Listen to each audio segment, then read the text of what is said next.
कांदे पोहे करणार आहोत. यासाठी कढईमध्ये तेल घातले. तेल गरम झाल्यावर अगोदर आपल्याला शेंगदाणे तळून घ्यायचे.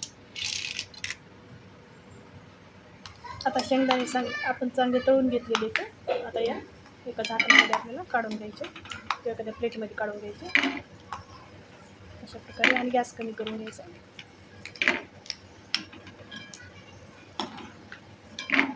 तर इथं मी चॉपरमध्ये कांदा असा कापून घेतलेला आहे. छोटे छोटे आकाराचे 4 कांदे घेतले होते. 4 कांदे कापून घेतले होते. आणि आता एक कांदे आपण घालणार आहोत कढईमध्ये. कांदा टाकलेला आहे. मिरच्या घेतल्या. आता मिरच्या काय जास्त तिखट नाही का, म्हणून मी इथं 5-6 मिरच्या घेतल्यात कट करून. मिरच्या टाकायच्या.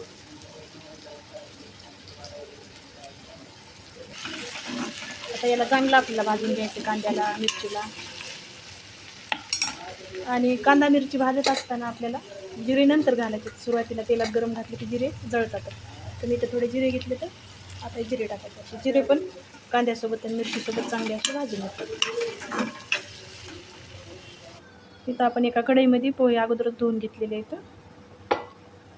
स्वच्छ असे 2-3 पाण्याने, आणि मोकळे धुवून ठेवले की आपण असे एकदम असे मोकळे होतात पोहे.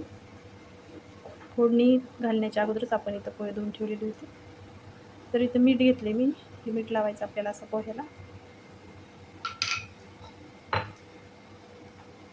असं आता हाताने सगळे पोहे खाली वर असे मिक्स करून घ्यायचे, जेणेकरून सगळेच पोह्याला मीठ लागते.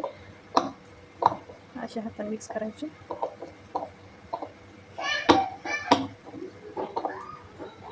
आता एका हातात मोबाईल आहे आणि एका हाताने पोहे मिक्स करायचे, त्यामुळे थोडं अवघड चाललं. स्टँडला मोबाईल लावल्यावर सोपं झालं. तर अशा पद्धतीने मी आता पोहे मिक्स करून घेतलेले आहेत. आपण इकडं आता फोडणीकडं वळायचं. आता इथं कांदा आपल्याला चांगला कच्चेपणा गेला आहे कांद्याचा. थोडंसं अजून याला फ्राय होऊ द्यायचं आपल्याला, म्हणजे पोहे खाते वेळेला कांदा दाताखाली कचकच लागत नाही, चांगला लागतो.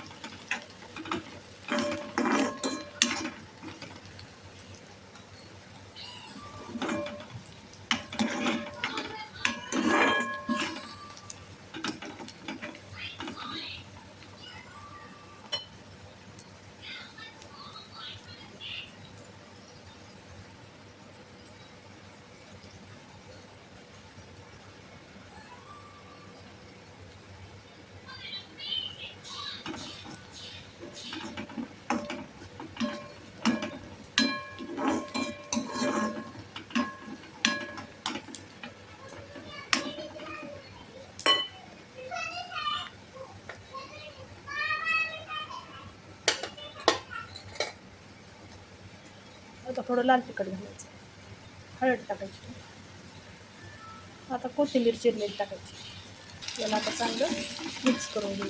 आपण लाल तिखट यासाठी टाकलं, मिरच्या काय जास्त तिखट नसल्यामुळे. मिरच्या जर तिखट असलं तर लाल तिखट टाकायची गरज नाही, नाहीतर मग तिखट सपक होतात, चव नाही लागत एवढी काही. त्यामुळे थोडंसं लाल तिखट टाकलं. आता हे सगळं चांगलं फ्राय करून घ्यायचं. आपली कोथिंबीरसुद्धा चांगली फ्राय करून घ्यायची मस्तपैकी छान असं. आणि हे जे तळलेले शेंगदाणे आहेत हे परत टाकून द्यायचे फोडणीमध्ये. तळून घेतले ना पोह्यात शेंगदाणे खूप छान लागतात. किंवा मग आपण कधी ना भाजून घ्यायचे आणि त्याचे साल काढायचे आणि थोडीशी ठेसून किंवा तसे जरी टाकले तरी खूप छान लागतात. तर आता इथं आपली फोडणी छान बसलेली आहे. आता यामध्ये आपण पोहे टाकून देऊ. पोहे टाकल्यावर आपल्याला याला थोडा गॅस कमी करायचा आणि असं मिक्स करून घ्यायचं छान असं. म्हणजे हळद मीठ मसाले सगळे पोह्याला लागतात.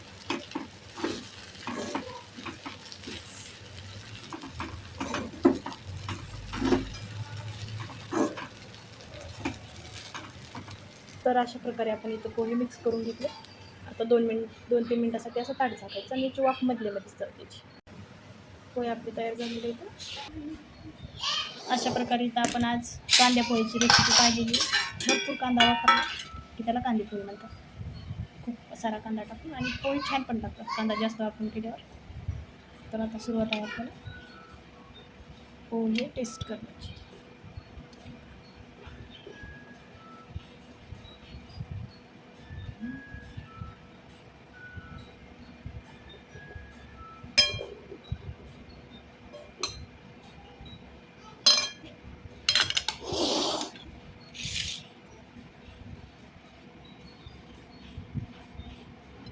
तर इथं मी पोहे टेस्ट करते कसे झाले तर.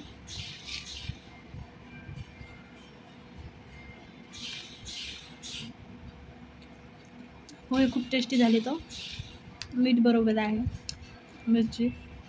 आणि आता व्हिडिओ आवडला तर व्हिडिओला लाईक करा आणि चॅनलला सबस्क्राईब करा.